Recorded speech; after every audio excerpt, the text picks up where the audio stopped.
let's do it live. Doing it live. Doing it live. All right, here we are. Design Huddle. Two great topics today. We're talking about the very, very popular trend of Zoom fatigue. This is so real. So we'll talk a little bit about the implications of doing as much video chatting as a lot of people are, especially designers, during this pandemic. And then we also are going to revisit the Nike hands-free GO FlyEase trainers. One of the coolest shoe designs we've seen in recent memory that basically enables someone to slip on a pair of Nikes, or I guess like in the UK, don't you guys call them Nikes? No, well, it should be Nike because it's like from the Greek goddess Nike, right? So Nike is actually the right pronunciation, but the British I feel like being, I feel like my British friends call it Nikes. we call it Nikes because we invented English. That's basically it's not. If you look at the historical thing, it's Nikki swoosh, like the goddess of speed or fertility or sports, whatever. So it should be Nikki, really. But so we're both wrong. All right. Well, the first topic I think is very timely, very relevant. Basically, this comes from Stanford. The title is called "Stanford Researchers Identify 4 Causes for Zoom Fatigue and Their Simple Fixes." Zoom fatigue you could basically apply to any video chat fatigue. Yeah. You know, obviously the world has moved fully remote, fully digital. No surprise here that there's negative repercussions from sitting down and staring at a screen all day. So a little bit to me when I first saw this was obviously, but I actually think the breakdown is very thoughtful. So Mustafa, what do you think? So this was done by Stanford University or Stanford College, depending on which country. Again, you say potato, I say tomato.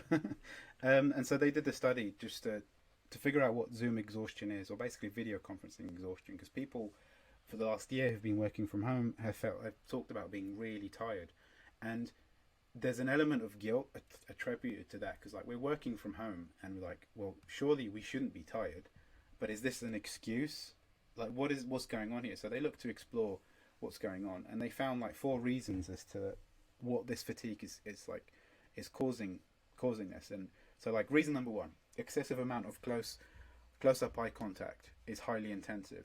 So if you're continuously staring at people like face to face and you're trying to make eye contact, in the real world we take breaks unless you're in love with someone, you just continue to stare at them, or if you're being a bit weird.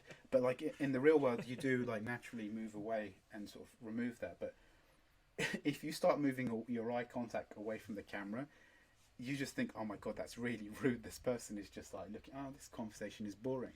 So because of the intensity, that's going to tire you out over time, and you're constantly doing this throughout the course of the day. And it's really unnatural just to continually stare. And we all do this. Like we always nod. Just again, it's like trying to create these new social cues to encourage the person, to make them feel like, yeah, I am listening, I'm looking, and you look into the camera, even though the camera is not often like lined up with the screen, and it's a bit weird. The second reason is seeing yourself constantly is quite like tiring.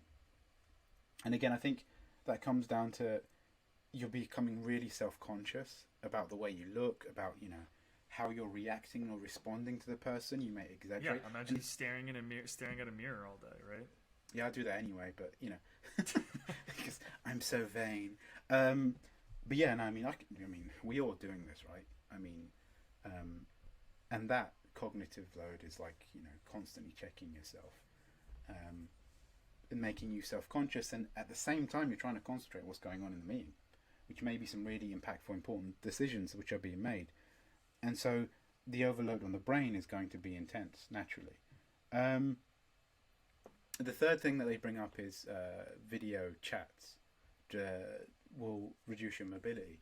And so a friend of mine who's been on Twitter, Todd Motto, he's like an popular engineer. He's been going on how he's lost like so much weight over lockdown, because he saw pictures of himself going into lockdown, and then he's like, nah, this is not how I want to be. And so he started exercising, doing mud runs, as he calls them, basically in the countryside, running on mud in the middle of the night. And he's lost a lot of weight, and he's just saying, I have so much energy. So the opposite is also true. Like the more sluggish you get, the less healthy, you're going to feel much more tired. And again, this contributes to the first two. I mean, I'm just rattling through these. I mean, have you got anything to add to any of this? No, I mean, I think we should identify the problems. So far the first three. Let's just we'll tie it up real quick. The fourth one's the cognitive load. Yeah. Is much higher in video chats. I mean, this makes total sense, right? Where it's basically like face-to-face interactions, nonverbal communication is, it's quite natural. But in video chats, we have to work harder to send and receive signals. So you have to takes a lot more mental energy to like show that you're listening and you're being an active listener and like you're being an active participant in the conversation. So all four of these, spot on, totally agree. Excessive amounts, so just like real quick, my initial take. Excessive amounts of close-up eye contact is highly intensive. I find this very true. I have a large monitor. I also think that's so my camera's in the middle, so I'm constantly moving back and forth, and I'm worried that people are taking me not looking directly at the camera as like I'm not paying attention or something along the lines, and we're constantly multitasking. So I think that's very real. The seeing yourself during video chats, I think that is very true. Yeah. I think that's nice that in certain video conference applications you're smaller, so you don't have to focus on yourself, but the presentation, if someone's screen sharing or the rest of the audience is the focal point, which I actually really like. I think that's a good design decision. Well, they in the article for Stanford, they do actually for each one of these points, they do offer solutions, and a lot of it is like, what are we doing? Let's do the solutions. Yeah, no, they actually did exactly what you recommend, what you suggested, and like changing the interface. So like solution number one is like recommend taking Zoom out of full screen mode.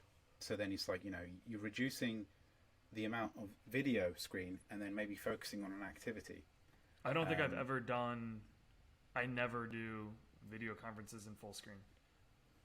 Ever, even before, the pandemic, I've always have multiple windows. Like one usually to take notes. Yeah. Yeah. I just like I think that's a relatable, but I think do you use full screen for video chat? It depends on so sometimes we do stand-ups where the whole point is us just having a chat, and maybe we might play a word game. Like a friend of ours created a progressive web app word game where it's kind of like what do they call it? You have to draw. Basically, you have to draw something, and the rest of the team has to guess what the word is. It's actually really, really cool. It's quite funny as well, and because like you're trying to draw with a mouse, and it's just hilarious. And so in those kind of things, either you will have the drawing game will be full screen, or like when we're just doing the initial, hey, how's everyone doing? Is everyone cool? Whatever, that will be full screen. Also, we've been exploring like design sprints remote, and so you have things like jam boards or like using slide decks where people are just drawing sketches, taking photographs, and putting them into the decks themselves, or like Google Slides. So then the focus isn't looking or people staring at you. So that's been pretty cool. So that's like one of the solutions. The second one is recommend the platforms change the default practice of beaming video to both self and others when really the others are what's the most important. And that your view should be hidden. The second one was seeing yourself too much is fatiguing, and basically the suggestion is hide yourself. Yeah, so but what you suggested, like making yourself really, really small, or at least invisible. The only danger I have there is sometimes when you zone out in a meeting and you start checking your phone, or like you might play Angry Birds or whatever, and you put yourself on mute just to be sly. You want to make sure that no one notices. So I suppose you could just switch your camera off as well. That's one. Yeah, that's one option. So another solution is that recommending people think more about the room that they're conferencing in. This is again about reduced mobility. So I've seen people will put cameras further away, or they might use a treadmill. Again, I mean, this is kind of like means. It depends. What would be interesting if you could create like you have the beer hats that they have in America during games of like whatever. Yeah, whatever, two cans in. Yeah. Yeah, I mean, this is a design idea. Again, this is all about finding the right product will solve the design solution. But if you could actually have the phone mounted, you could walk around your house and still have like a video conference chat because it'll be looking right at you, although you'll look a bit like a Dalek. But yeah, so basically reduce mobility. The moving background would also be like distracting too, right? So it's like, yeah, I don't know, but I get what you're saying. That would be. It'll be like the music videos where they try to get the image of the person's like high or stoned or whatever, and like the background moves at a different pace or a different time to your head. Yeah, So yeah, you know what's funny is I'm watching Breaking Bad, and there's a scene when they're like, like there's a party at one of the main characters' house, and that's the view that they have is like very close up on their face. So it's like a in very the cool background. cinematography style. Yeah, I saw it in I think it's like Lock, Stock, and Two Smoking Barrels when he gambles the final bit of money and he loses, and then it's like he's walking out the gambling joint, and it's like that realization that he owes a lot of money now that he didn't want to owe. Yeah. So yeah, it's that kind of distorted. What have I done? The final solution is for cognitive load. Right. During long stretches of meetings, give yourself audio only breaks. Whoa. Sorry about that. I'll start again. The last one is for the cognitive load is much higher in video chats. It's like giving audio only breaks. This is actually quite clever, where you don't show your camera at all. You just speak as if you're on the phone, and that way it allows you to perhaps like take like if you were to get a video call on your phone, and you could like walk around the kitchen and like you're like removing this kind of stationary state, and so you're not smothered with gestures and like perceptively realistic but socially meaningless nodding and shaking and sending emojis or whatever. So I think these are good like tips that people can actually do, and I think especially the mobility one. Like I start using a standing desk more now. Like sitting down the entire day was terrible. For me, the number one thing is that you need to own your day. Like I think taking breaks between calls is the best thing, and then just walking around, even if it's just to like get a glass of water or changing up to a different room, I think is so beneficial. Yeah. And something that's not listed here, I just think there's such inherent value in going outside. Yeah. Fresh air, regardless of the weather, just getting outside and trying to just like, get some cold air in your face in the winter, I think is super, super helpful. Or just sunlight, vitamin D. Like we've seen people getting in the UK reporting a huge vitamin D deficiency, and there was a study I think was done that showed that more vitamin D was good as a combatant to COVID. Again, we're not doctors here, so we're not like reading Facebook posts and go, well, we reckon what you need to be drinking. But now vitamin D deficiency is a thing, and it's mostly getting from the sun. People try to boost up with like supplements and stuff, but yeah, you need sunlight, like not just from the window, being outside. I remember when my son was born, like I think jaundice is a thing. Basically, it's like not enough vitamin D. It's like a yellow in the skin.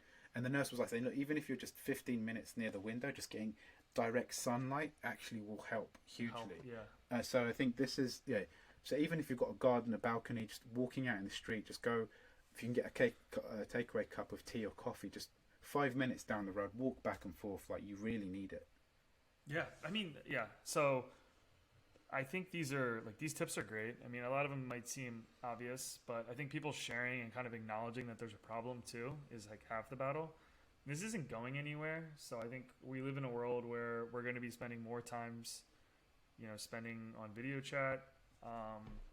Hopefully less as the world slowly gets back to a more normal schedule. So yeah, I think the Stanford article is interesting because they have actually data to back it up. I think the insights were fair, and it was very relatable. I mean, if you don't have a desk job and you can just mostly do your own thing, you kind of have your own schedule. But 6 hours straight on VCs is mentally draining for anyone. Yeah, absolutely. And for your mental health, it's important to just, as we mentioned, take a break, step outside, get some fresh air. Well, we do that in office environment. That's what's weird. It's like you're less reluctant to do it at home, but more common to it. Like who wants to go to the kitchen? Yeah, sorry, I'm getting calls in the background. I don't know what's going on. That's all right, man. What I was gonna say is like when you're in the office, you just want to go to you say, hey, who wants to go to the kitchen, or who wants to just go out for coffee, or what? Do you mean you actually create those social moments? We actually will do this, but because you're not around anyone, there's guilt that you think, oh, you're not doing work because you're at home or whatever, so you're more likely to work for longer hours to make up for your inability to concentrate. So yeah, I mean, I would recommend everyone to try some of these tips. We need to try ourselves, and yeah. Yeah, those are brilliant. So that was the first portion, Zoom fatigue. The other one, totally transitioning to very cool topic. Nike's new hands-free FlyEase trainers. So if you haven't seen these, really cool design. So everyone knows Nike. They released their laceless Nike GO FlyEase trainers, which can be put on and taken off without using your hands. That's amazing. They called laces antiquated, which I thought was like so funny and like very Nike that like laces are now outdated. Can you tie laces? Because I can't. I can't.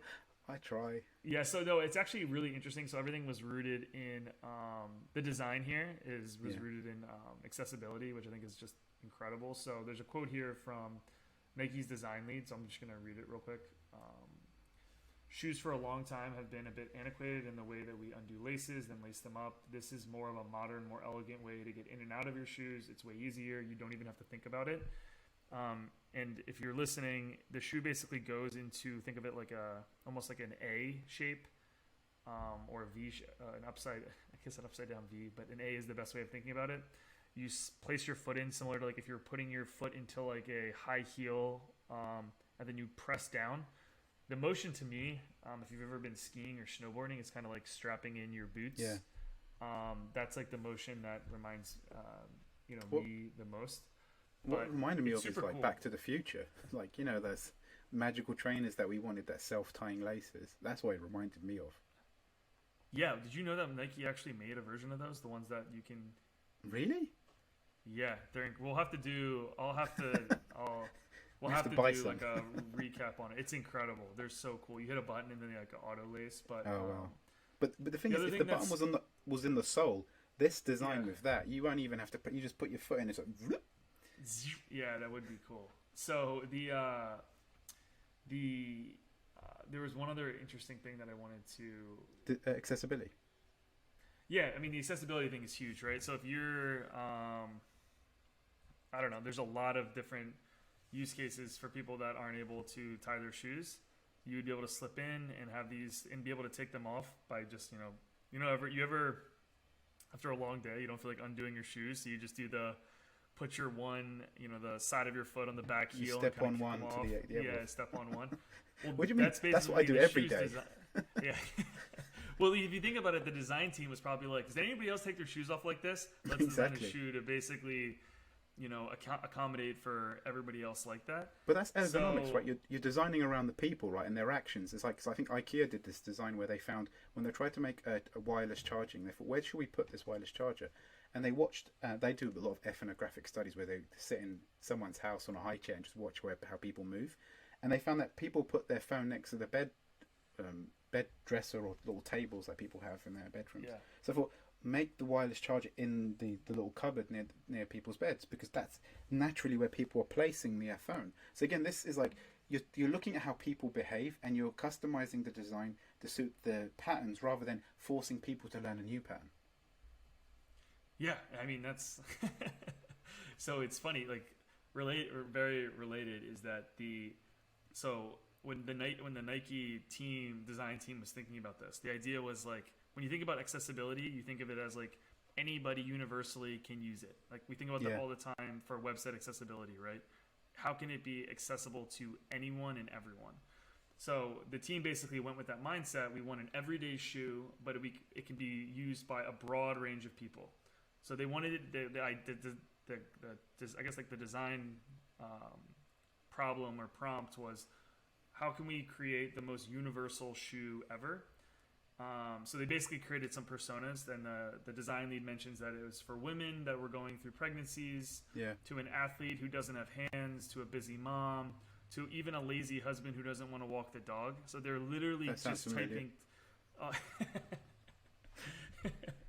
I don't know, that last one doesn't really resonate with me, but that's the only one that resonates with me.